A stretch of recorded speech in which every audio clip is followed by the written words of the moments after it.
Muy buenos días, les damos la más cordial bienvenida a este encuentro de Gremios por Chile.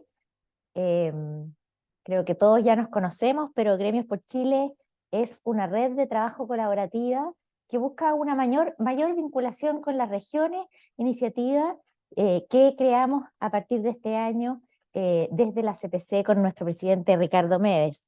La idea de esta red es poder trabajar en conjunto, levantar los temas que son interesantes desde las regiones y por supuesto también los que son de interés común a nivel nacional. ¿Y qué más interesante en estos días que hablar del proceso constitucional que estamos viviendo, estando justo a un mes del plebiscito que nos llevará a manifestarnos a favor o en contra de este nuevo texto? Y votar lo más informado posible es parte de nuestro deber y de nuestro rol gremial, y es por eso que Gremios por Chile ha organizado este encuentro con empresarias y empresarios de las distintas regiones para conocer más de la nueva Constitución. Por eso es que hoy tengo el honor de estar con Bettina Horst, quien formó parte de la comisión de expertos que elaboró el anteproyecto en el cual se basó el texto constitucional. Bettina tiene un máster en Economía con mención en Políticas Públicas de la Pontificia Universidad Católica de Chile. Es la directora ejecutiva de Libertad y Desarrollo, consejera del Sistema de Alta Dirección Pública e integra el Comité Estratégico del Plan de Acción de Hidrógeno Verde. Desde el año 2022 preside además la Red Liberal de América Latina. Anteriormente fue jefa del área monetaria del Departamento de Estudios del Banco Central de Chile e integró el Consejo del Sistema de Empresas Públicas. Muy buenos días, Bettina, y muchas gracias por acompañarnos. Es un privilegio tenerte aquí en nuestro encuentro de Gremios por Chile. Muchas gracias, Susana, por la invitación y a CPC por la tremenda organización, así que contento de estar acá. Muchas gracias. Antes de dejar a nuestra expositora, los invito a participar enviándonos preguntas. Para eso pueden mandarlas a nuestro WhatsApp en el número de teléfono que debiera aparecer en pantalla, pero de todas maneras lo digo, 569-9895-6038. Así que estaremos atentos a sus preguntas para que después de la exposición de Bettina podamos tener ese intercambio. Así que sin más, Bettina, te dejo a ti para la presentación.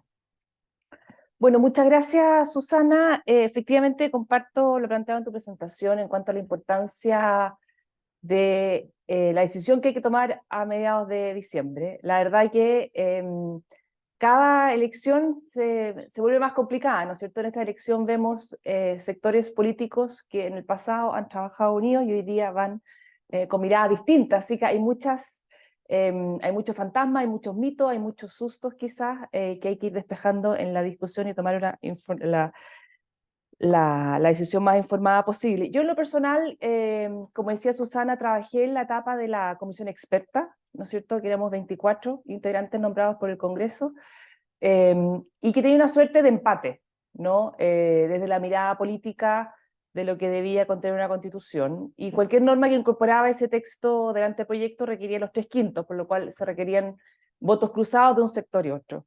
Se ha enarbolado mucho de que el anteproyecto era un muy buen texto y que después el Consejo llegó y bueno, lo cambió mayormente, pero yo creo que hay que tener claro que el anteproyecto era un texto incompleto, era un texto que tenía vacíos, porque todos sabíamos que venía la etapa después del Consejo electo. Por lo cual dejar vacíos en aquellos temas en los cuales no se pudo construir acuerdos, se podía dejar pasar, era como un borrador. Uno sabe que un borrador puede tener imperfecciones porque después viene alguien más y lo va a mejorar y lo va a redactar, lo va a completar. Y eso fue también lo que sucedió en la etapa del anteproyecto. Dos temas relevantes como por ejemplo la protección de la vida del qué o de quién está por nacer, no había ninguna mención en el anteproyecto porque simplemente no hubo ningún acuerdo de qué forma incorporar eso o de si efectivamente la Constitución debía proteger la vida que estaba por nacer. Entonces, y también temas como por ejemplo la libertad de elección en salud, también era un tema que no quedó en la Constitución, y no solo eso, no quedaron las constituciones previsionales para salud en el texto constitucional porque sabíamos que venía una segunda etapa y que no, y como no nos poníamos de acuerdo, quedaban vacíos, quedaban silencios. Entonces, entender que el anteproyecto no era un proyecto lejos de ser una constitución terminada, era un borrador, era un anteproyecto. Este proceso, en términos generales, efectivamente cumplió con todas las bases, con todos los límites que se impuso en su momento en el acuerdo político que le dio vida a este proceso constitucional. Yo, en lo personal, cuando vi este acuerdo político el año pasado, tenía algunas dudas. Las bases que para algunos, los 12 bordes, ¿no es cierto?, que para algunos le daban certeza a este proceso que no se iba nuevamente generar un texto de refundación, etc. Yo tenía mis dudas, porque cuando uno miraba las 12 bases y miraba el texto rechazado, la verdad que muchos de esos temas cabían en las 12 bases, ¿no es cierto? Pero después bien sabemos cómo se fueron desarrollando las distintas etapas y la elección de los consejeros, que finalmente terminamos con un texto constitucional que incorpora todas las bases que se acordaron entre derecha e izquierda en el Congreso para que incorporara la Constitución. Se respetaron todas esas bases, pero también con una bajada y con una coherencia al interior del texto y reconociendo también nuestra historia constitucional. Yo creo que eso es muy importante tener en cuenta. Este proceso no fue como el proceso pasado. Este proceso, además de haber sido sobrio, y para muchos quizás un poco aburrido, porque estaba alejado de los escándalos, de los excesos, ¿no es cierto? Fue un proceso que no refunda el país, es un proceso, es un texto final el cual uno lo lee y uno reconoce nuestras instituciones, algunas las perfecciona, otras las mantiene bastante similares a como las conocemos hoy día, mantiene los principios básicos que hoy día rigen nuestro ordenamiento jurídico, es decir, es un texto que no refunda nuestro país, que no refunda nuestras instituciones, y a partir de eso también, si bien cualquier nueva constitución siempre va a tener un plazo de implementación y va a generar necesariamente la necesidad de dictar distintas leyes, no es un proceso donde partimos de cero, por lo cual los niveles de incertidumbre, de incerteza, la verdad que son bastante más acotados. No es que desaparezcan, pero sí son bastante más acotados lo que lo vivimos en el proceso pasado. Es un texto largo para algunos, para mí también es un texto largo. En términos generales, es bastante más largo que nuestra actual Constitución. Tiene cerca de 17 capítulos, nuestra Constitución vigente tiene más bien 15, más cercano a los 15, tiene sobre 200 artículos, que efectivamente es bastante más largo que nuestra Constitución vigente. Hay temas nuevos que se incorporaron como capítulos, pero que la verdad que habían sido temas que ya en el pasado habían estado incorporados a nuestra Constitución, como por ejemplo temas relativos a la protección del medio ambiente, ¿no es cierto? Hoy día se crea un capítulo adicional, un capítulo acotado, y también aparecen capítulos nuevos, como por ejemplo en materia de acceso a la justicia, defensoría de las víctimas, en materia de seguridad también se crean 2 nuevos capítulos, etc. Yo quiero repasar rápidamente, también para tener un tiempo después para las preguntas, ¿no? Primero destacar cuáles son los temas nuevos en esta Constitución, y que son temas que varios de ellos recogen también las bases de este proceso. Uno, la incorporación de Estado Social de Derecho y nuevos derechos sociales, el reconocimiento de los pueblos indígenas y normas de paridad, tanto de entrada, que se llama, que obliga la presentación de candidaturas en forma equilibrada entre hombres y mujeres para acceder a cargos de elección popular, y también normas transitorias de paridad de salida, ¿no es cierto?, que obliga que en las próximas 2 elecciones, tal como ha pasado en los últimos 2 procesos de elecciones de los consejeros, y en el caso anterior también de la convención, de que se corrija la paridad de salida para obligar que haya un porcentaje 40-60% de los distintos géneros, de los 2 géneros, ¿no? Yo en lo personal, las normas de paridad de salida, yo creo que fui la única persona que votó todas las veces en contra. Obviamente perdí la elección en ese sentido. Hay muchos que votaron a favor de la norma de paridad de salida a contrapelo porque no les gustaba, pero entendiendo que era una modificación, una norma transitoria, se dieron finalmente de incorporarlo, de alguna forma haciéndole un guiño a un sector más de centro-izquierda y más de izquierda dentro de la discusión constitucional. Así también el tema de los reconocimientos de los pueblos indígenas, a diferencia de la Convención pasada, el texto rechazado, acá hay un reconocimiento en términos genéricos, no se establecen los distintos pueblos y tampoco no se les da necesariamente ni derechos por sobre a otros grupos de la población, es decir, se mantiene la igualdad ante la ley, se mantiene la unidad del país, se mantiene normas parejas, ¿no es cierto?, tanto para los pueblos indígenas como también para el resto de los integrantes en nuestro país. Y el Estado social, voy a referir más nuevamente ahora, que yo creo que hay 6 ejes que son importantes a tener presente. Hay muchos temas más nuevos dentro de la Constitución, pero yo creo que hay ciertos temas que me gustaría relevar, que creo que son lo más interesante y lo más importante de tener a la vista. Uno es cómo se consagra este Estado social de derecho y derechos sociales, que yo en lo personal era un tema que no lo veo que era necesario llevarlo a la Constitución, pero así era una demanda importante de sectores más bien de izquierda. 2, cómo quedaron las bases para el desarrollo y el progreso económico, que es básicamente el orden público económico. Reforma del sistema político, yo creo que acá es de los temas más novedosos y más importantes de la nueva propuesta constitucional.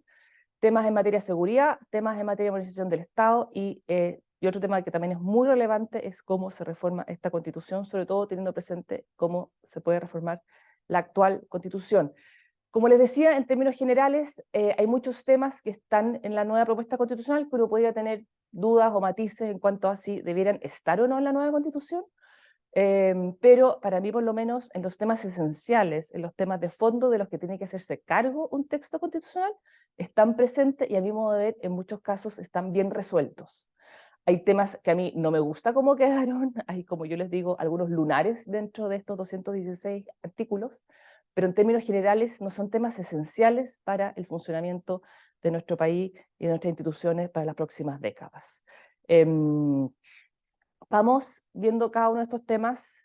Estado social, derecho y derechos sociales. Acá se ha generado alguna discusión en cuanto a que este Estado social empodera mucho más al Estado en cuanto a poder, para la consagración de este Estado social de derecho, quizá pasar a llevar ciertos derechos fundamentales o ciertas libertades de distintas personas dentro de la sociedad, ¿no es cierto? Y ahí yo creo que es importante tener claro que este Estado social, cómo se consagra en el texto constitucional, es un buen equilibrio con cómo quedó el orden público económico.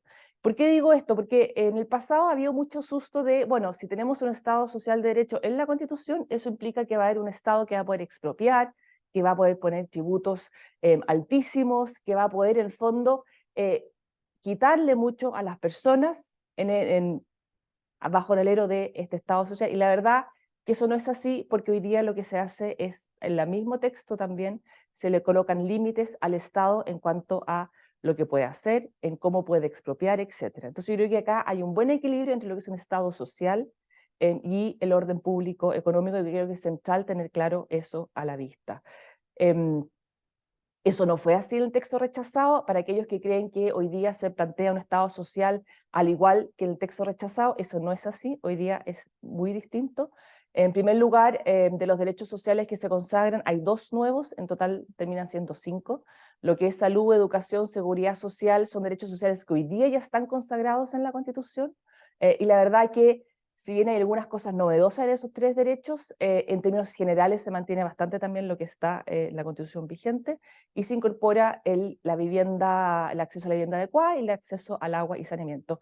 Y acá lo que es importante también recalcar es que por un lado se garantiza la libertad de elección, que si bien ha generado mucha polémica, eso acá lo que en el fondo se busca es proteger a la persona de que finalmente no sea el Estado el único proveedor de estos servicios sociales o de los bienes y servicios que implican garantizar estos derechos sociales, de forma tal que, como lo vemos hoy día, por ejemplo, cuando en salud el Estado falla en llegar en forma y tiempo, que sea también la persona que tenga acceso a prestaciones en el sector privado, y a diferencia de lo que es hoy día, es precisamente que el Estado también se haga cargo de fortalecer la capacidad de las personas para poder ejercer esa libertad de elección, ¿no?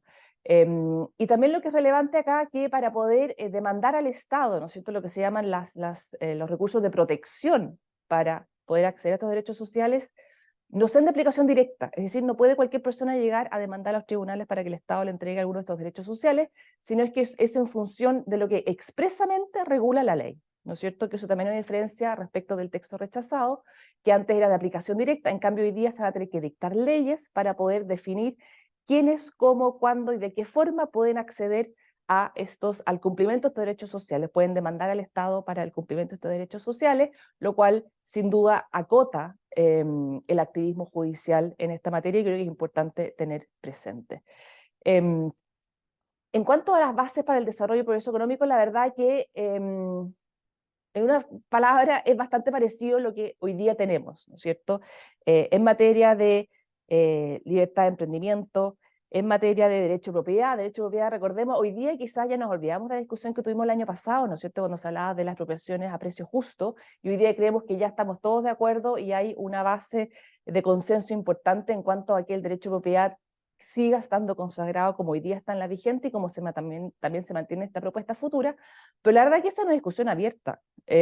Hoy día cuando uno observa distintas otras propuestas o conversaciones, uno se da cuenta que la libertad, el orden público económico, no es un tema que necesariamente haya un acuerdo transversal en todos los sectores. Yo me acuerdo de la etapa de la comisión experta, por ejemplo, cuando se habla de la capacidad del Estado de crear empresas públicas, que hoy día, tal como en la vigente, también en la propuesta, se establece que tiene que ser una ley de quórum calificado, la que permita la creación de una nueva empresa. Bueno, los sectores más de izquierda presentaron una indicación que hablaba de la creación de empresas públicas por decreto y que después se tramite la ley. Entonces, uno se da cuenta que en el fondo acá no ha habido una mayor renuncia a las posiciones que de alguna forma nos llevaron a la redacción del texto pasado, sino que en el fondo hoy día más bien en la discusión pública aparecen composiciones más matizadas, pero en el fondo no han renunciado mayormente a las convicciones que los llevaron a escribir el texto rechazado. Después tenemos temas como, por ejemplo, se mantiene la iniciativa exclusiva del presidente de la República, que todos sabemos que es tremendamente importante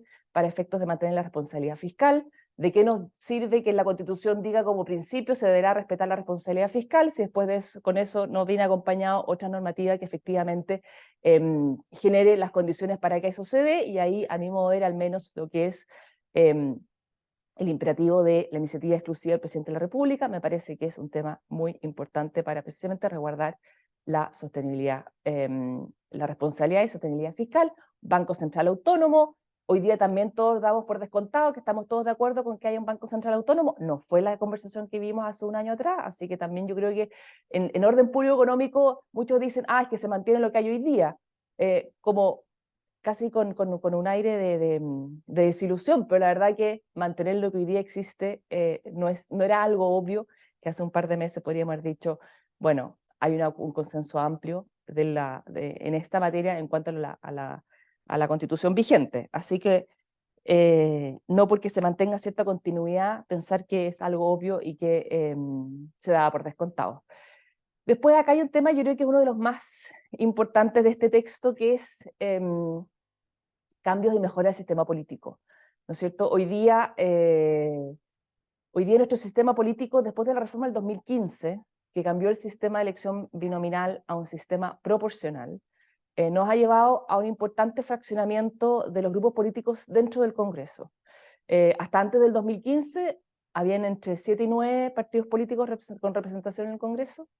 Posterior al 2015 hemos llegado a cifras entre 20 y 22 partidos políticos. Alguien podría decir, bueno, que haya más partidos políticos también es bueno, porque así se encausa la discusión democrática a nivel institucional, es mejor tenerlos adentro que tenerlos en la calle, etc. Eso es cierto, ¿no es cierto? Uno siempre quiere que el Congreso refleje realmente ¿cómo se llama? La diversidad de opiniones en la sociedad, pero en la medida que hayan reglas que ayuden y que de alguna forma encaucen esas diferencias de mirada a un trabajo colaborativo. Y eso hoy día no existe.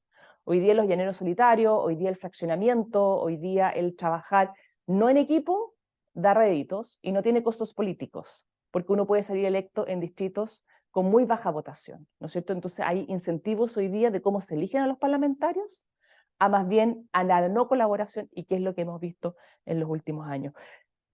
Recordemos las décadas anteriores, por ejemplo, ¿no es cierto? Por ejemplo, el Partido Radical, que siempre tuvo una votación mucho más baja que el Partido Comunista, El Partido Radical siempre tuvo, en las primeras décadas, una representación en el Congreso más alta, por ejemplo, que el Partido Comunista. ¿Por qué? Porque el Partido Radical estaba disponible a trabajar en una coalición que se llamó en ese momento la Concertación. Entonces, no es en relación a cuántos votos necesariamente tú saques, no es que tiene relación más bien si estás disponible o no a trabajar en equipo. Yo creo que eso es lo más importante hoy día en esta reforma y eso hoy día de alguna forma se busca alcanzar. ¿Y de qué forma?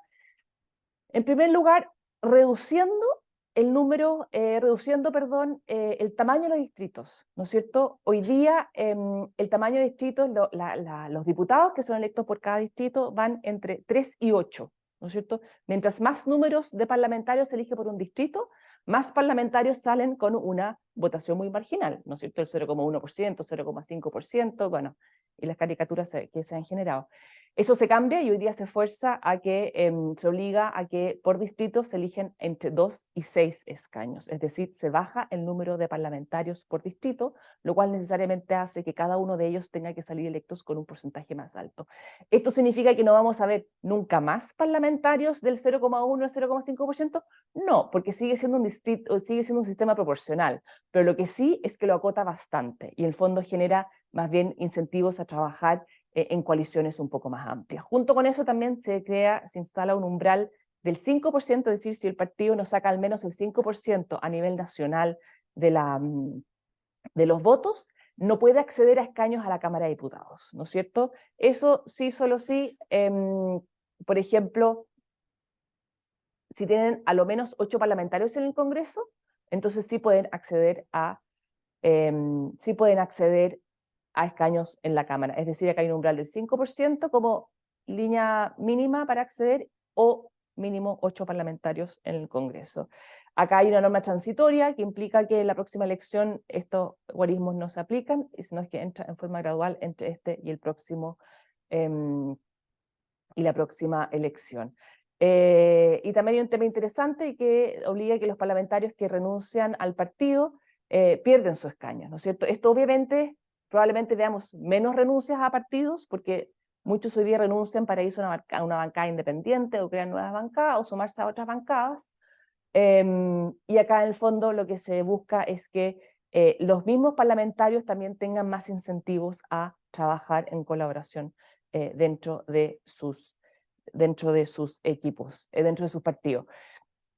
Una cosa anecdótica, acá cada uno ve cuáles son las motivaciones para votar a favor o en contra de una elección, pero para aquellos que no quieren que o el presidente Piñera o la presidenta Bachelet vuelva por la tercera carrera presidencial, bueno, acá se le pone un límite, al igual como es hoy día, de que no existe reelección inmediata presidencial, pero además se incorpora que además una persona no puede ser presidente más allá de 2 veces, lo cual dejaría fuera de la carrera al expresidente Piñera y la expresidenta Bachelet. Que también de alguna forma le da oxígeno a la política y también genera nuevos liderazgos, ¿no? Y acá también un tema importante que hoy día para muchos como, bueno, obvio que se va a mantener, es que hoy día mantenemos un sistema de Congreso bicameral, Cámara de Diputados y Senado, tal como lo conocemos hoy día, cosa que también en la discusión hace un año atrás era algo que estaba bastante amenazado. Otros temas que creo que son importantes de destacar, que en su momento generaron alguna polémica en la etapa del anteproyecto, es que se establecía en la etapa del anteproyecto, hoy día ya no está en el texto que se propone finalmente, es un mecanismo de iniciativa ciudadana para la derogación de leyes, eso estaba en el anteproyecto y en la etapa del Consejo eso se elimina y se mantiene sí iniciativa ciudadana para incorporar nuevas leyes, pero esto en todo caso siempre es remitido al Congreso y finalmente será el Congreso el que le dará o no, de acuerdo a su voluntad, le dará o no tramitación a estas iniciativas. Y 2 temas que creo que son importantes en cuanto a los órganos autónomos que regula la Constitución, uno es el Poder Judicial, otro el Tribunal Constitucional, que creo que son 2 órganos hoy día que si bien en términos generales son órganos, instituciones que funcionan, ¿no es cierto? Pero sí son instituciones que de alguna forma se han ido quedando atrás y que la nueva propuesta se hace cargo. Ha habido alguna discusión académica importante respecto a los cambios que se le hace al Poder Judicial, porque acá lo que se hace es que se separa la función jurisdiccional de las otras funciones que tienen los jueces, que es como por ejemplo formación, evaluación, nombramiento, administración, ¿no es cierto? Muchos de ustedes probablemente que vienen del mundo de los negocios, de las empresas, entienden que en un organigrama hay como distintas gerencias a cargo de distintos temas, ¿no es cierto? Operación, administración, finanzas, marketing. Bueno, acá de alguna forma se separan esos roles dentro del Poder Judicial para que los jueces se dediquen a impartir justicia, ¿no es cierto? Y no además tengan la carga de tener que administrar, hacerse cargo de la formación, hacerse cargo de la evaluación, etc. Entonces, y también cambia el mecanismo de nombramiento de los jueces. Acá ha habido siempre una polémica en cuanto a que hoy día el nombramiento de jueces y demás integrantes del Poder Judicial es tremendamente politizado. Estamos hablando desde los jueces de corte hasta la última polémica que tuvimos fueron los notarios, ¿no? Y esto lo que busca ahora es que se despolitice a través de una otra forma de nombramiento. Y en el cambio, cambios a la composición del Tribunal Constitucional. Hoy día el Tribunal Constitucional se nombra a partir de distintos órganos del Estado, ¿no es cierto? Hay nombramiento directo desde el presidente, hay nombramiento directo desde el Congreso y otros poderes de la Corte Suprema, y hoy día lo que hace es que los 11 ministros que integran el Tribunal Constitucional son nombrados en forma consecutiva de la misma forma, es decir, todos son propuestos finalmente desde la Suprema. El presidente de la República envía 2 nombres al Congreso, que finalmente es el que resuelve, pero es cada año se nombra un nuevo ministro y no hoy día como es por grupos del Poder Legislativo, del Poder Judicial, del Poder Ejecutivo. Así que cambia la forma de nombramiento, se mantiene el control preventivo del control constitucional, que eso es importante, que es algo que también en la discusión pasada y también en la etapa del anteproyecto no quedó incorporado, porque hay ciertas preocupaciones en cuanto a que el TC actúa como tercera cámara, ¿no es cierto? Es como un poco la caricatura que se ha hecho. Y yo creo que hoy día se resuelve bien esa crítica, en cuanto a que hoy día cuando el Tribunal Constitucional declara inconstitucional artículos de, por ejemplo, una ley que se está tramitando o que ya fue tramitada y que está a punto de ser promulgada, remite nuevamente el texto al Congreso, para que el Congreso se haga cargo de la inconstitucionalidad y lo perfeccione y lo arregle, y no que suceda como ha sido en el pasado, que el TC declara inconstitucional algunos artículos y ahí la misma ley finalmente queda con ciertos vacíos y no necesariamente queda armónica, y lo que dificulta más su aplicabilidad. Así que yo creo que se resuelve bien. El TC sigue teniendo un control de constitucional importante en el proceso de formación de leyes, pero finalmente le remite al texto al Congreso, siendo siempre el Congreso, por ende, la última instancia, ¿no? La última cámara. En materia de seguridad, bueno, acá hay muchos temas nuevos, ¿no es cierto? Y de nuevo acá hay temas que se pudieran crear sin que estén en la Constitución. Sí, hay temas que se incorporaron en la propuesta constitucional para darle un puntapié inicial para la discusión en el Congreso. Finalmente esa fue la motivación de incorporarlos, porque por ejemplo, el incorporar una defensoría para las víctimas, todos sabemos que es un tema que si bien es deseable para la población, no necesariamente tiene que estar regulado en la Constitución, pero sí acá se establece a nivel constitucional para generar un poco esa presión en el Congreso para que legisle al respecto. La Fiscalía Supraterritorial del Ministerio Público, hoy día tenemos solamente fiscalías regionales, ¿no es cierto? En la medida que hay con el avance del crimen organizado, que la verdad que no entiende de límites de regiones, sino es que más bien se ha expandido por macrozonas y lamentablemente a buena parte del territorio nacional. La idea de tener esta fiscalía supraterritorial precisamente se hace cargo de esa falencia que hoy día, esa debilidad que hoy día presenta el Ministerio Público de hacer frente al crimen organizado. De nuevo, es un tema que debiera estar en la Constitución o solo se resuelve en la Constitución, es debatible, pero hoy día es sí un puntapié inicial en la dirección correcta. Lo mismo también con la policía fronteriza, para el resguardo de las fronteras terrestres. Hoy día sabemos que la Armada, por ejemplo, resguarda las fronteras marítimas, la Fuerza Aérea resguarda las fronteras aéreas sin que esté en la Constitución, y hoy día el Ejército no resguarda las fronteras terrestres normalmente, y hoy día lo que se hace es que se crea a nivel constitucional, precisamente para darle un puntapié inicial. Modernización del Estado, bueno, acá hay varios temas nuevos, interesantes. De nuevo, per se, este cambio constitucional implicaría un Big Bang de modernización y de cambio de hacer las cosas a nivel del Estado. No, no nos engañemos, pero sí establece, cambia ciertas normas que sí van a obligar al Congreso a legislar al respecto, de forma tal de, por ejemplo, pasar a tener un sistema de contratación del empleo público distinto al que tenemos actualmente. Se reconoce a nivel constitucional, por ejemplo, el servicio civil y el sistema de alta dirección pública, que son servicios que hoy día ya existen en la administración pública, pero serían a nivel constitucional. En estricto rigor puede ser que eso implique algunos cambios, mayores autonomías, pero también eso va a depender de las leyes que se vayan dictando en su momento, y también se crea la Agencia de Evaluación de Leyes y Políticas Públicas. La verdad que yo que he trabajado décadas ya en materia de políticas públicas, me parece que es una agencia interesante.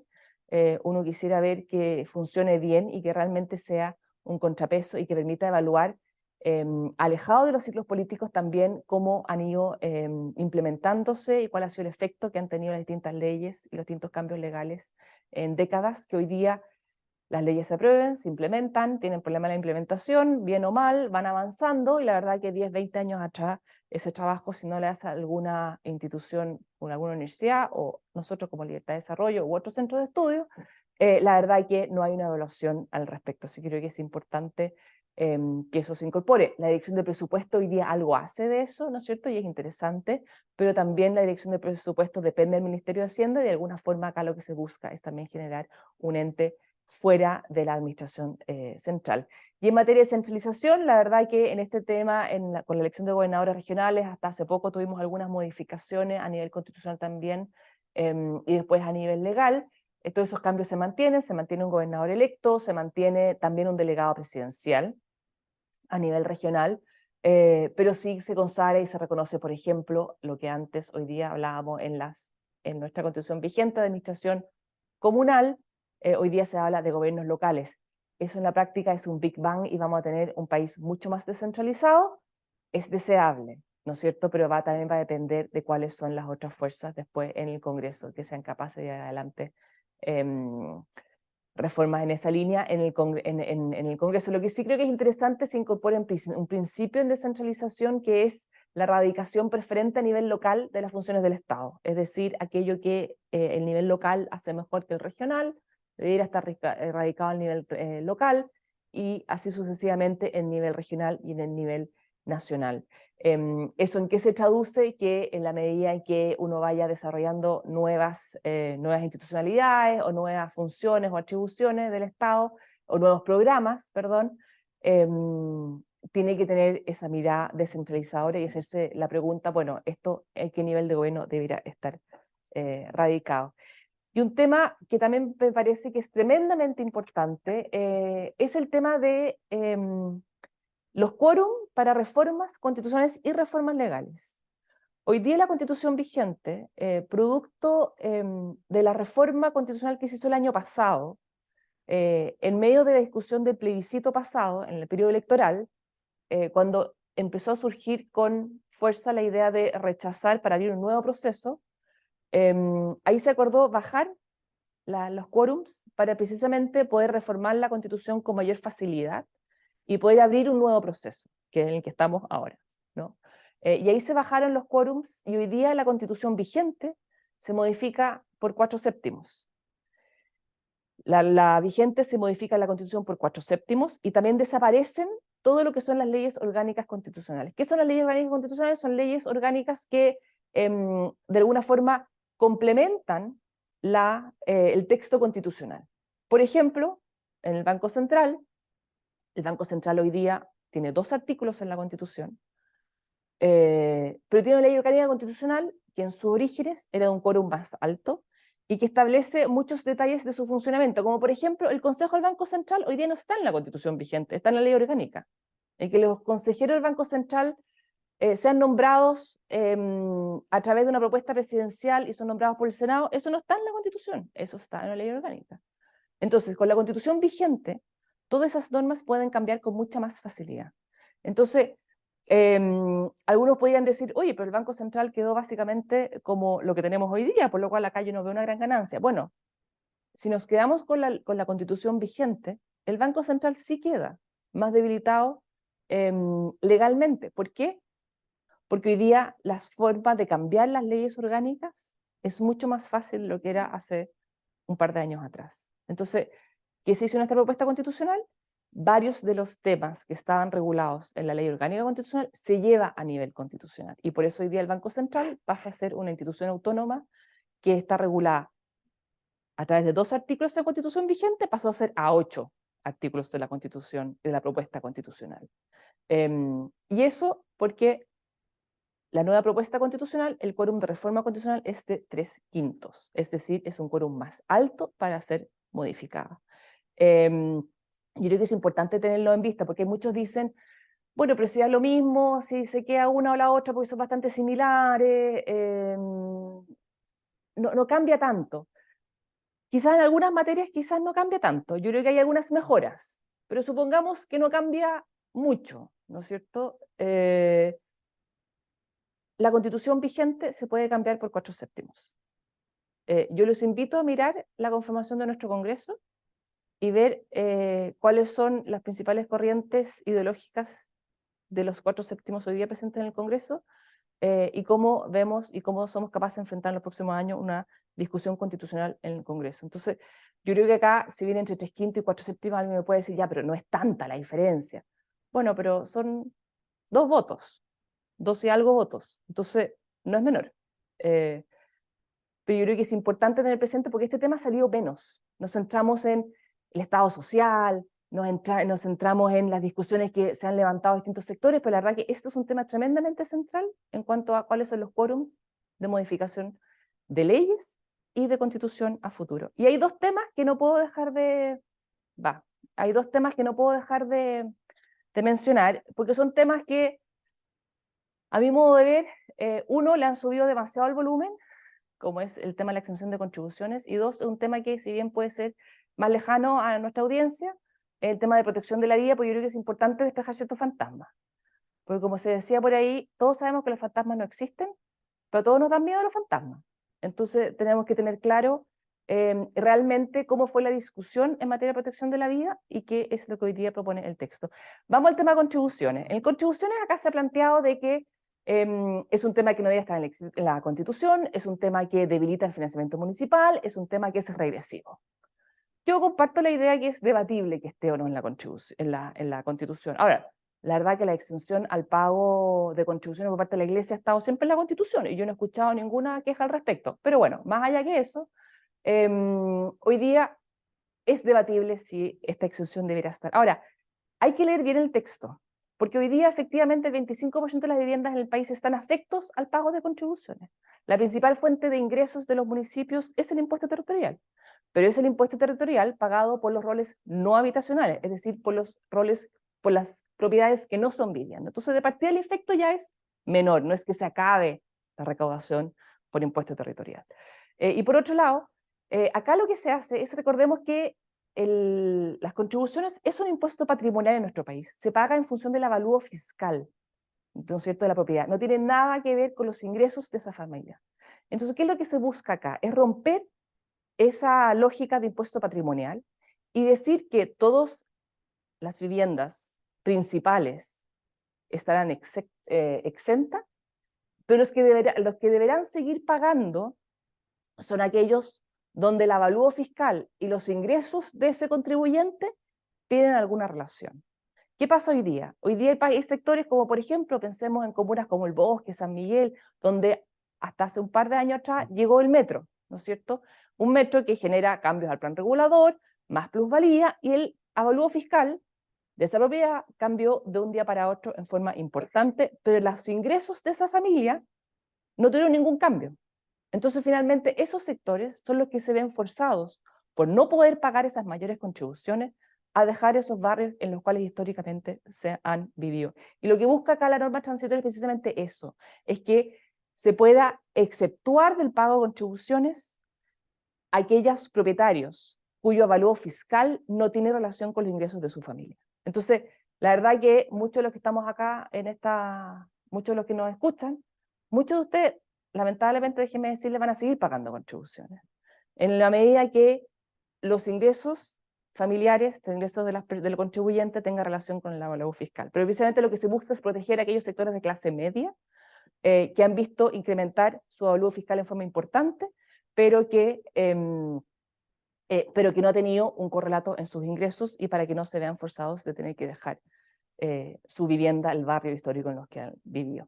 Y por último, un tema de protección de la vida. Yo sé que es un tema que es más alejado probablemente de mucho de la audiencia de este público, pero considero que es un tema que ha estado muy presente en el debate público, ha estado presente probablemente en la sobremesa de muchas de las casas de ustedes, y yo creo que es importante tenerlo claro. Acá la discusión que se ha planteado es en cuanto a si la nueva redacción en la propuesta constitucional que cambia la ley protege la vida del que está por nacer, que es la norma vigente, por la ley protege la vida de quien está por nacer, si deja o no deja inconstitucional el aborto en 3 causales. A mi modo de ver, y habiendo visto esta discusión desde el 6 de marzo, y también recordando la discusión del año pasado a la convención, acá la discusión de fondo es si es que con la nueva propuesta constitucional se acota y se limita la posibilidad de avanzar en el aborto sin causales. Esto no es una discusión si queda o no inconstitucional la ley de aborto en 3 causales, sino es que si esto inhibe y dificulta el avanzar hacia un aborto en cualquier causal, sin expresión de causa, en cualquier momento y en cualquier circunstancia. Yo creo que esa es la discusión de fondo. ¿Y por qué digo eso? Porque hoy día, primero que nada, tanto la norma vigente del que está por nacer o de quién está por nacer, ambas redacciones reconocen que es un sujeto, que no es un objeto. Por lo cual, a mi modo de ver, no hay un mayor cambio en cuanto a que se está protegiendo a la persona que está en el vientre materno, ¿no es cierto? El anteproyecto tenía un silencio al respecto. ¿Y por qué? Porque la izquierda no quería ningún tipo de redacción, ni del que está por nacer, ni la vida de quien está por nacer. Entonces acá en el fondo ellos, al igual que lo que hubo en la convención fallida, en el texto rechazado, no hubo ningún tipo de protección de la vida de quien está por nacer. Entonces acá el argumento es en el fondo si queremos avanzar a un aborto libre o no. Y hoy día se ha planteado como una gran alerta de que se deja inconstitucional el aborto en 3 causales. ¿Y por qué no queda inconstitucional la ley de aborto en 3 causales? Primero que nada, porque hay un transitorio en la propuesta constitucional que aplica para todas las leyes vigentes, que dice que ninguna ley queda inconstitucional por la sola aprobación de esta nueva constitución, a no ser obviamente que haya una derogación en el Congreso o bien que alguien vaya al Tribunal Constitucional para declarar explícitamente la derogación de una ley. Bueno, si alguien va al Tribunal Constitucional para derogar esa ley, necesita 3/4 partes de los votos, que es un quórum altísimo, que es cosa de ver hoy día cómo es la composición del Tribunal Constitucional y cómo va a estar por las próximas décadas para darse cuenta que incluso si hay un cambio dentro del Tribunal Constitucional, la ley no va a quedar inconstitucional, no hay cómo. Entonces, acá se ha levantado un fantasma de que esta ley de que esta nueva redacción es un retroceso en los derechos de las mujeres, siendo que de verdad lo que acá hace es acotar el poder avanzar hacia una ley de aborto en todo tipo de circunstancias. Por último, bueno, la constitución actual, la de ayer, la rechazada y la de mañana, la verdad que es difícil anticipar lo que va a pasar en las próximas semanas, pero como decía, es importante votar informado porque las elecciones tienen efectos en el corto y en el mediano plazo. Así que muchas gracias, Susana, y abierta a las preguntas. Muchas gracias, Betina. Muy, muy completo la presentación y el nivel de detalle, así que muy agradecido. He recibido varias preguntas y en honor al tiempo vamos a tratar de hacerlo lo más dinámico posible. Después tendremos oportunidad de profundizar en ellos, pero no quiero dejar a nadie sin haber podido formular sus preguntas. Parto con una muy, muy específica. ¿Cuáles son las propuestas que tú más destacarías dentro de lo que has presentado porque te parece que producen cambios importantes en el ámbito político, social o económico? A ver, yo creo que más que pensar en aquellas propuestas o artículos que van a generar un cambio importante, yo creo que cuáles son las normas que hoy día son una piedra en el zapato para nosotros. O sea, yo soy de las personas que creo que no tenemos un problema constitucional, no necesitamos una nueva constitución. Nuestra constitución no es la fuente de todos los problemas en Chile. Yo creo que la constitución vigente que nos rige tiene algunos temas que efectivamente hay que mejorarlos porque son un problema. Y ahí me refiero a sistema político, ¿no es cierto?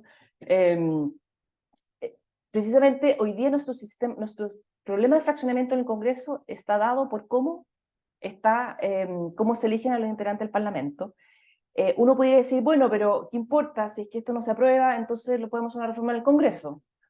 Porque hay acuerdo transversal de que el sistema no está funcionando como está, entonces hagamos una reforma en el Congreso, algo más acotado, etc. Pero la verdad es que es muy difícil que en el mismo Congreso vayan a cambiar las reglas del juego los que van a ser elegidos, porque al final la naturaleza humana, la pequeñez humana es así. Cuando llega una reforma y uno dice, ya, pero ¿cómo voy yo ahí? ¿O cómo me afecta a mí? Entonces empieza a preocuparse más de lo que dice el Excel que de lo que dice un buen sistema político. Entonces yo creo que es muy difícil empujar una reforma de esa naturaleza en el Congreso. Y lo segundo, el tema de los quórum. El tema de los quórum yo sé que es un tema súper poco sexy y se mira poco, y está como en la última parte del último capítulo de la Constitución, la propuesta constitucional, entonces la gente lo ve menos. Pero es tremendamente relevante. Tú una Constitución necesitas dar estabilidad a las reglas de los juegos. Eso es lo que busca la Constitución. Si tú tienes una Constitución que se puede modificar permanentemente en forma muy simple, no cumple uno de las principales razones de tener una Constitución, que da la estabilidad a nuestras reglas del juego. Entonces, hoy día, tener una Constitución vigente con reformas de 4/7, que fue un acuerdo político circunstancial en un momento muy específico, como fue a fin del año pasado en el marco de la campaña de proceso de la convención pasada, no es un quórum que uno debiera seguir manteniendo. Por eso también creo que es muy importante hacerlo, modificar esos dos aspectos. O sea, sistema político, ¿cierto? Y quórum, bien importante. Me siguen entrando preguntas, así que vamos a acelerar. Se dice que la propuesta constitucional crea más y nuevos servicios o instituciones. ¿Se agranda con esto el Estado? La respuesta corta es sí, ¿no es cierto? Pero la respuesta, una segunda vuelta, efectivamente hay unos órganos que uno dice, ¿será necesario? Por ejemplo, la Agencia Anticorrupción, que hoy día ya tenemos la Contraloría, tenemos el Consejo para la Transparencia, tenemos distintos órganos que de alguna forma se hacen cargo de la corrupción, ¿no es cierto? Pero acá se crea un nuevo órgano que de alguna forma busca coordinar, dar más información, etc. ¿Es necesario a nivel constitucional? Queda la duda. También hay que reconocer que las constituciones son hijas de su tiempo, ¿no es cierto? Que una palabra que tanto se ha repetido. Y es cierto, porque también hay cosas que hoy día están muy en la palestra, como ha sido la corrupción en los casos de las fundaciones, que buscaban lucro con los fondos públicos, ¿no? Entonces, también obedece un poco a eso. Ahora, también hay otras que se llevan a la Constitución, pero que no son nuevas, como por ejemplo lo que mencionaba el Servicio Civil, la alta dirección pública, cuando hablamos del Consejo para la Transparencia, también son nuevas instituciones que se llevan a la Constitución. Ahora, Que no son nuevas, digamos. que no son nuevas, perdón, que no son nuevas, que ya existen y que no van a implicar ni más burocracia ni más gasto. Yo fui una de las principales críticas que se le hacía en el texto rechazado, y que también yo levantaba esa crítica, era la excesiva cantidad de organismos nuevos. Cuando, por ejemplo, ¿se acuerdan? Tribunales ambientales. Hoy ya tenemos 3 tribunales ambientales y vamos a tener 16 tribunales ambientales, uno por cada región, que ni por el volumen de causas ni nada se justificaba, pero ahí estaba. Entonces, también hay que ver de dónde vienen esas críticas. Si vienen de aquellos que en el pasado aprobaban con entusiasmo y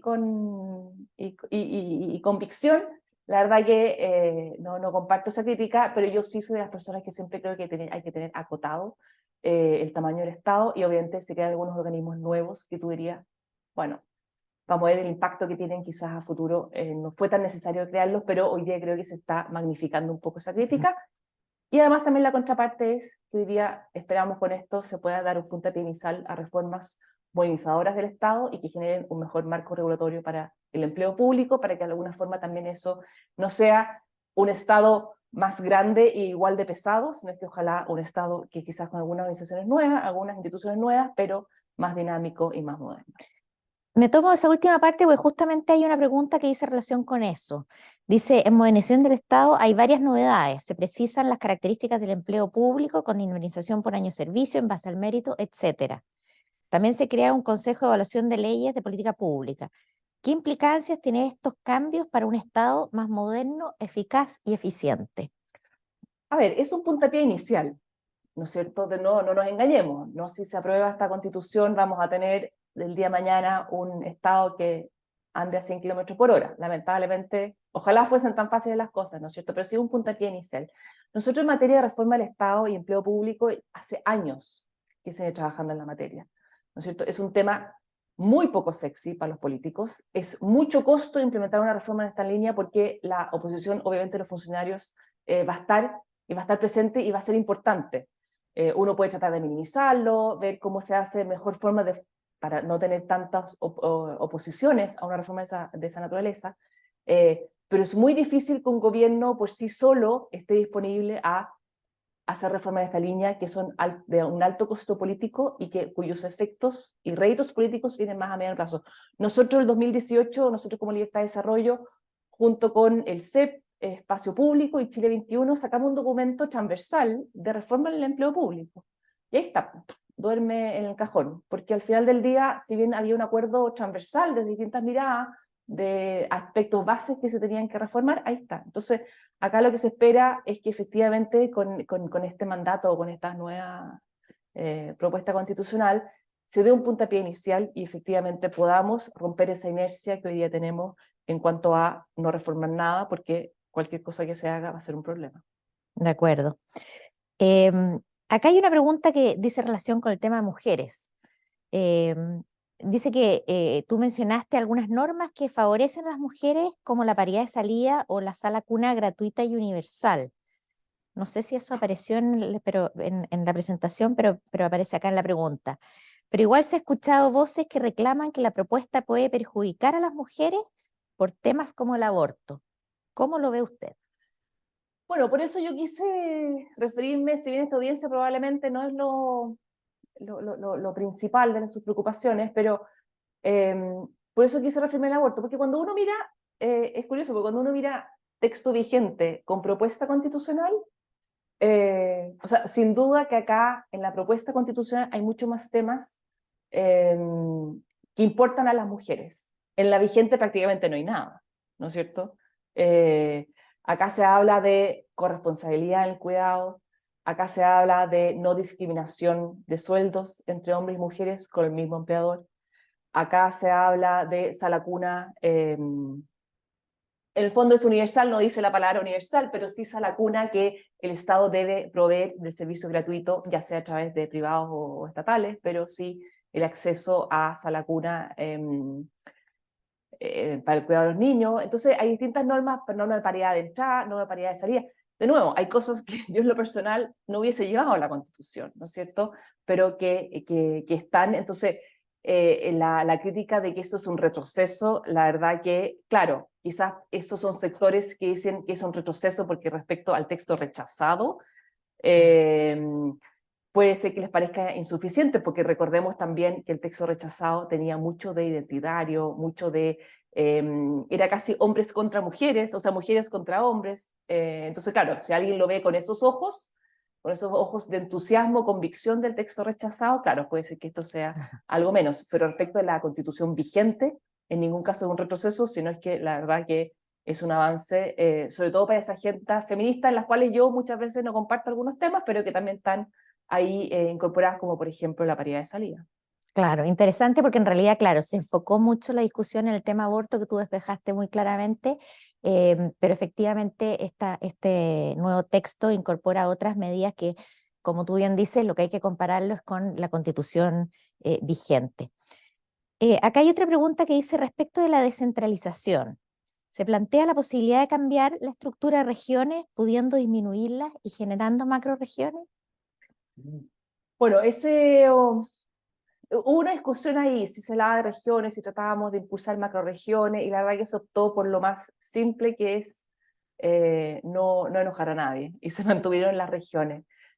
Acá, a lo menos de lo que fue en la discusión de la convención pasada, acá no se queda un transitorio para crear dos nuevas regiones, como era en el caso anterior que se tenía que hacer un plebiscito, etc. Bueno, sí, acá seguimos hablando de regiones, no habla del número de regiones, Lo que sí es interesante de que fuerza y obliga al Ejecutivo, en la medida que quiera crear nuevas comunas o regiones, que sí tiene que entregar antecedentes un poco más robustos que justifiquen la creación de nuevas regiones. Hoy día sabemos que políticamente hay una presión por ir fraccionando más aún el país. Yo soy de las que creo que si hay macroregiones, hay un mayor contrapeso al nivel central que si tenemos muchas regiones atomizadas, que finalmente lo que hace es diluir, ¿no es cierto?, la fuerza de las regiones. Hoy día la región de Concepción, ¿no es cierto?, la región de Biobío, cuando fue dividida con la de Ñuble, perdió de relevancia. Y lo mismo, y muchas veces un tema que surge también en la discusión en la propia región del Biobío, de que al momento de sacarle la parte de Ñuble, ¿no es cierto?, ha perdido Ñuble, Maule, Ñuble, ha perdido relevancia. Entonces, Mm. yo soy de la idea de que hay que avanzar en macroregiones. Este texto constitucional no limita ni tampoco ayuda en ninguna de las direcciones, es neutro. Bettina, como nos quedan solo unos pocos minutos, voy a juntar estas preguntas. ¿Ah? ¿Qué crees tú que es más probable que sufra modificaciones posteriores por la vía legal si se aprueba la propuesta constitucional? O sea, si tú crees que van a venir cambios eh, eh, que puedan eventualmente haberse consensuado o que haya más debate. Y por otro lado, si se rechaza, ¿cuál es la viabilidad que se legitime realmente la constitución vigente? ¿Crees tú que se va a aceptar y dejar ahí o crees que habrá una insistencia en un tercer proceso? Son dos preguntas bien distintas. Compleja. Sí, así que digamos que son dos preguntas. Porque en Sí. realidad en el plebiscito anterior se habló mucho de aprobar para reformar, rechazar para, o sea, habían como estas modalidades intermedias. Hoy día no es tan evidente, pero sí ha estado en la discusión. A ver, la primera pregunta que habla, en el fondo que preguntas en cuanto a reformas legales que se vendrían ahora si que se aprueba este nuevo texto, ¿no es cierto? Hay cosas como, por ejemplo, hoy día a nivel constitucional se consagra el derecho a huelga, ¿no es cierto? Que hoy día la constitución vigente no habla del derecho a huelga, sino que dice que no tiene derecho a huelga, ¿no es cierto? No lo consagra explícitamente, pero hoy día nuestro Código del Trabajo establece que la huelga es el marco de negociación colectiva, ¿no es cierto? Entonces, ¿qué es lo que recoge la propuesta constitucional? Porque la propuesta constitucional lo que hace es reconocer el derecho a huelga, explicitarlo, no para los funcionarios públicos, pero sí para los funcionarios del sector privado, pero en el marco de la negociación colectiva. Es decir, en esa materia no hay que innovar mayormente porque el Código del Trabajo ya así lo establece. Es decir, uno podría decir, bueno, en términos generales ya está contenido en nuestra legislación. Si hablamos en lo que es en temas tributarios, bueno, el tema de las contribuciones, también hay otros temas de los gastos necesarios para la vida, el cuidado, el desarrollo de la familia, que puedan ser deducibles de el impuesto. ¿Cómo se incorpora eso? Es una discusión abierta. A mi modo de ver, hoy día si pensamos que el impuesto a la renta ya tiene un tramo exento al pago de sobre 700, casi 800.000 pesos, uno puede decir, bueno, quizás nos referimos a eso, también es parte de la discusión del legislador. En materia de derecho de propiedad no hay mayores cambios, estatuto minero, estatuto de agua, no hay mayores cambios, o sea, no hay cambios y muchas otras variables, sí, por lo cual, la verdad que no hay una horda de modificaciones legales en el ámbito del orden público económico que uno debiera anticipar. Donde sí es interesante es en materia de derechos sociales, porque por ejemplo hoy día la política habitacional es una política social que no está en ninguna ley, hay puros reglamentos, ¿no es cierto? Y ahí, claro, hoy día como se da acción de protección para el cumplimiento de esos derechos sociales, se va a tener que dictar una ley para poder definir cómo se pueden hacer ejecutables esos derechos. Entonces ahí, claro, ahí hay una novedad, algo nuevo. Y yendo a tu segunda pregunta, que era... ¿Qué pasa si se rechaza? ¿Qué pasa si se rechaza? Bueno, yo creo que políticamente va a ser difícil pensar de abrir un nuevo proceso inmediatamente. Uno, porque ya estuvo la experiencia de este proceso, que recordemos que desde su inicio, nosotros la Comisión de Expertos asumimos el 6 de marzo, y esto partió en enero, ¿no es cierto?, con el nombramiento de los expertos, etcétera, una reforma que venía el año pasado, pero la verdad que siempre un nuevo texto estaba abajo en la preferencia ciudadana, antes de escribir cualquier palabra. O sea, hay una fatiga constitucional que es importante, y eso lo reconoce todo el mundo. Entonces, no hay ningún político que hoy día va a salir a decir, voy a abrir un tercer proceso. Ahora, eso significa, se rechaza, se cierra el capítulo, 20, 30 años más con la constitución vigente. El que cree eso, a mi modo de ver, está profundamente equivocado. ¿Y por qué digo eso? Uno, porque ya sabemos que hay sectores más bien radicales de izquierda, que en el fondo, si bien tienen un discurso de una que nos una, esta no nos une porque fue redactada quizás con una mayoría y nos dejaron afuera, la verdad que nunca quisieron llegar tampoco a mayores acuerdos. Todas las tratativas que se hicieron de buscar reacciones en consenso, en la etapa del Consejo, la verdad que había muy poca voluntad por parte de la izquierda presente en el Consejo de poder avanzar en esa línea. La verdad que había una decisión tomada previamente a no generar este ambiente de que había consenso en el texto, porque claramente ya estaba tomada la decisión de ir por el rechazo, precisamente porque al final del día, y en esto no hay que ser ni muy inteligente ni muy creativo, hay que mirar el resto del mundo. Las agendas más radicales de izquierda avanzan a través de cambios constitucionales. Y también lo vimos, bueno, yo no lo vi porque soy un poco más joven, pero sí en la época de la UP, ¿no es cierto? También se hablaba siempre de una nueva constitución. Entonces, esto no es un discurso nuevo. Entonces, las izquierdas efectivamente no van a llegar el próximo año a hablar del tema constitucional, pero sí en 2, 3 años más, cuando se abre esa ventana de oportunidades nuevamente y cuando cambie el ciclo político, que puede ser en 2 años, puede ser en 3 años, puede ser en 4 años, puede ser en 5 años. Y el problema del texto vigente no es que la izquierda el día de mañana quiera abrir un nuevo proceso, porque eso siempre lo va a querer hacer, porque no le gusta el texto vigente. El problema que yo veo es que hoy hay sectores que sí están de acuerdo con el texto vigente en su gran mayoría, pero que de alguna forma han validado la posición también de la izquierda en cuanto a su legitimidad de origen, ¿no es cierto? Entonces, producto de eso, hay que crear una nueva constitución redactada en democracia, que puede dar algunos cambios respecto a la vigente, pero que en lo esencial también mantiene lo que hoy día está incorporado en el texto de la que nos rige. Entonces, yo creo que son esos dos sectores que uno espera que el día de mañana sean capaces de defender con mayor convicción el texto vigente en caso de que se rechace esta nueva propuesta, o el día de mañana defender la nueva propuesta, porque sí o sí el margen de aprobación va a ser bien estrecho.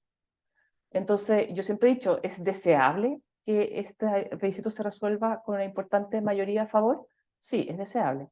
¿Es legítimo que sea por un voto más? Sí, también es legítimo y es legal, porque es lo que establece hoy día eh, la legislación que regula este nuevo proceso. Entonces, acá no nos equivoquemos, acá no vamos a terminar esta discusión si es que se rechaza, sino es que esta discusión va a estar permanentemente abierta una y otra vez hasta que, bueno, como lo vimos el año pasado, una mayoría, en algún momento, un sistema electoral preciso, ad hoc, para la elección como fue el año pasado, la convención, el año pasado, el antepasado, la convención que favoreció ciertas miradas, te pueden llevar a un equilibrio, a cambios en la composición importante y te pueden cambiar finalmente el texto que se vaya a ir discutiendo. Entonces, yo creo que no da lo mismo, no es costo cero, una nueva constitución siempre va a tener un tiempo de transición, etcétera, eh, pero hay que ver dónde costo-beneficio, que es lo más complejo. Muy bien, muchas gracias, Betina. Muy agradecidos por todo el contenido y también por escucharlo desde la experiencia que significó participar de este proceso constitucional. Yo quiero agradecer a todos los que se conectaron hoy día y que estuvieron atentos a esta conversación y dejarlos invitados para futuras instancias de Gremios por Chile en que vamos a estar transmitiendo y comunicándonos con ustedes. Así que muchas gracias y que tengan un muy buen día.